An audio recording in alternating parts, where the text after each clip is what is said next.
Halo, selamat bergabung kembali di channel berfisika.com, channel yang akan membahas tuntas tentang fisika dasar ya di perguruan tinggi ya. Oke teman-teman, kita lanjutkan tentang materi gelombang mekanik. Gelombang mekanik ini selanjutnya tentang cepat rambat gelombang. Nah, kita tahu bahwa persamaan dari gelombang mekanik itu adalah Y sama dengan A sin kx min omega t ya. Nah, kita udah pernah menulis seperti ini ya. Kita akan membuktikan kenapa kalau negatif ini gelombangnya bergerak ke arah sumbu X positif ya kalau negatif. Nah, kebalikannya kalau ininya positif berarti gelombangnya bergerak ke arah negatif ya, sumbu X negatif. Oke. Nah, teman-teman, kita lihat bahwa ini X, T ya. Jadi ini berubah terhadap jarak dan waktu ya. Oke, teman-teman, kita lihat sebuah gelombang mekanik ya, sebuah gelombang mekanik, gelombang tali lah ya. Nah, seperti itu.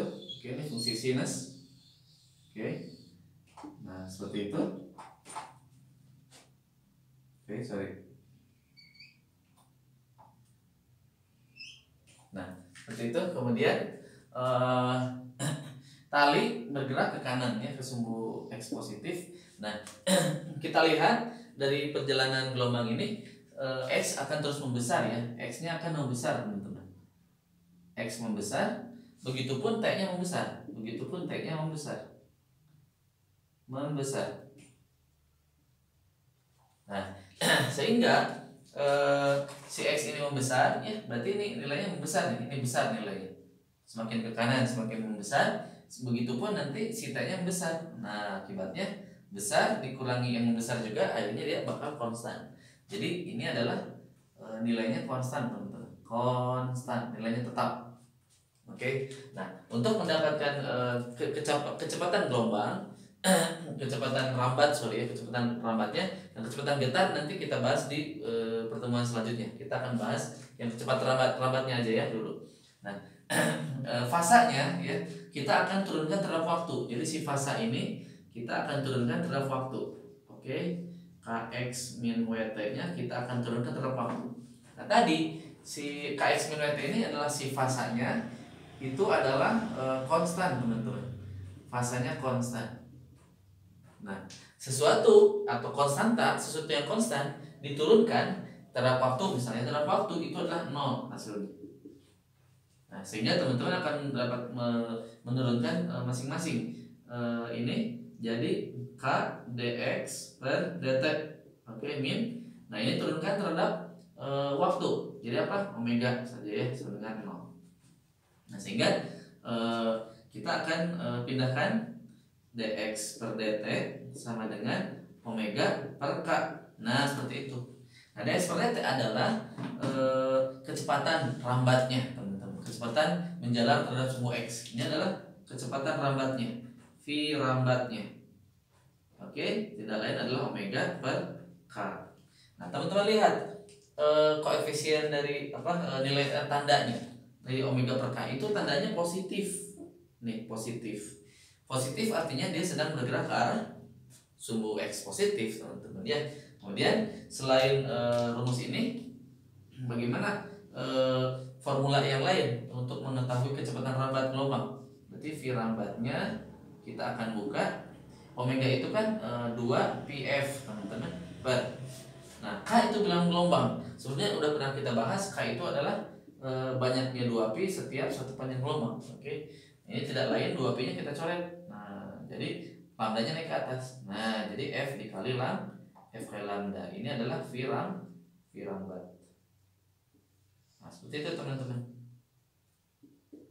Ya, jadi bisa ini atau yang ini.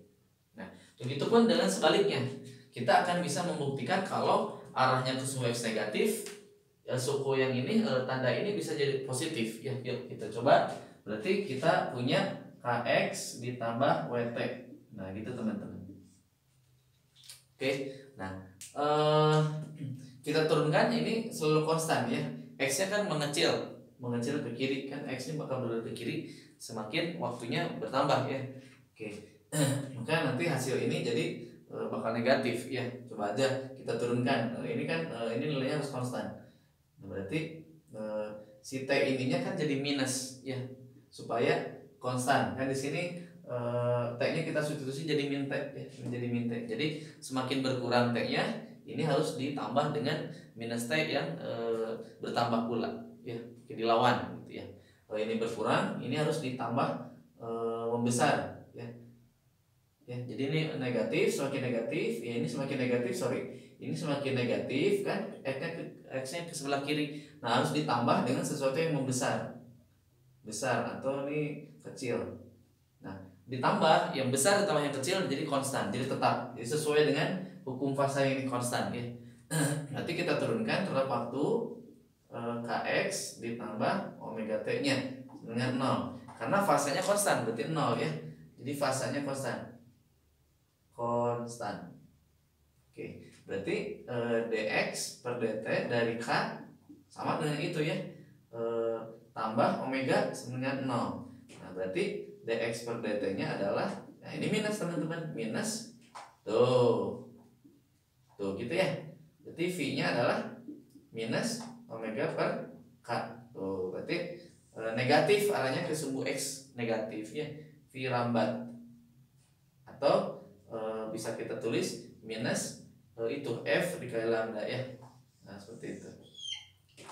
Oke, nah jadi bentuk persamaan gelombangnya ini ya, persamaan gelombang ini itu asal kx plus atau minusnya. Jadi nanti persamaan gelombangnya itu berdasarkan fungsinya itu nanti h dalam kurung kx plus minus omega t. Nah, seperti ini bentuk umumnya teman-teman.